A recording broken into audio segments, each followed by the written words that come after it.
When I was coming up, I used to love these, and now that I'm a grown man, I can make them myself at home.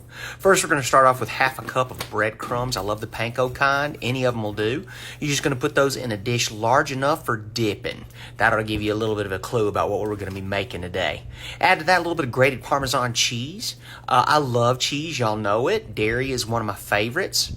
Add to that a little garlic powder. Again, we're watching our salt, so we're going to do powder and not garlic salt. A little onion powder for the same reason. Powder, not salt, keeping that sodium as low as we possibly can. Then we're going to throw in just a little bit of ground pepper. I can do it either just the dash or I can do the fresh ground. And a little smoked paprika. I love saying that word, paprika. Ain't nothing but dried red pepper. Did y'all know that? Blew my mind. Mix that all together to make sure we got a really nice seasoned crumb. Okay, now we're going to cut our taters into wedges.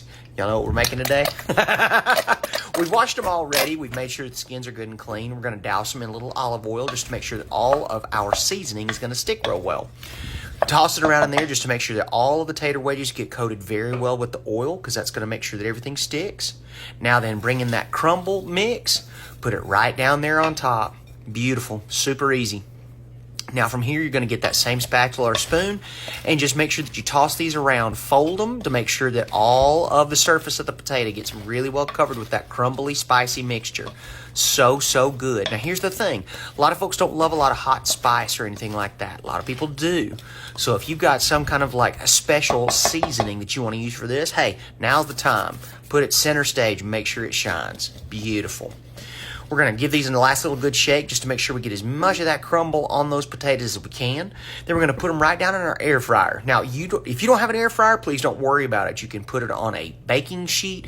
You can put it in, I wouldn't recommend the microwave necessarily, but you can stick them in the oven on that baking sheet and it'll be just as good. I love using that kind of process with it because it doesn't get nearly as fatty as, say, deep frying. So whenever you use an air fryer or you put them on your baking sheet, they come out just perfect. For a baking sheet, you're going to put them about 400 degrees for about maybe 20 minutes, just until they start to kind of turn to a golden brown. For this one, the same thing. We're going to put it about 400 degrees, and it's only going to be about 8 minutes in the air fryer. How great is that? God, is this invention not absolutely amazing? If you don't have one, I strongly suggest y'all pick one up. It has revolutionized cooking, and it's made everything a lot faster at my house. Plus, we get hungry fast. If you get hangry, this is a fantastic decision for that.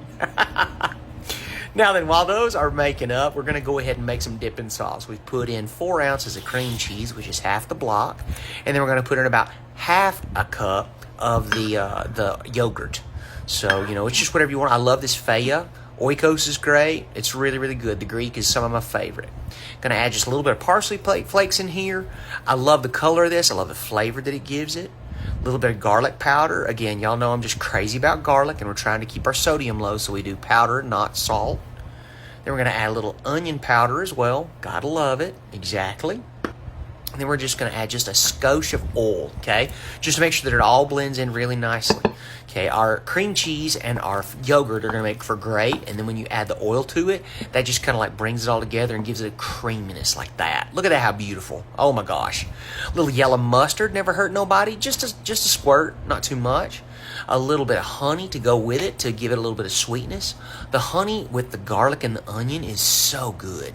Little soy sauce is going to give it just a little bit of saltiness. Perfect.